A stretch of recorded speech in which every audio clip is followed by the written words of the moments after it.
pagkain sa tira-tira ng bisilis namin. Minute ko lang.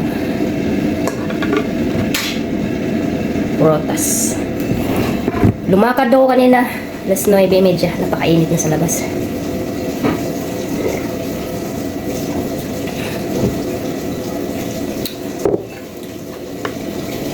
So, back to normal na ang aming pagising. Gumising na ako ng umaga. Sabi ng isip ko, bumangon ka na, alas 9 na. At sabi ng katawan ko, ayaw ko pa bumangon, matulog pa ako.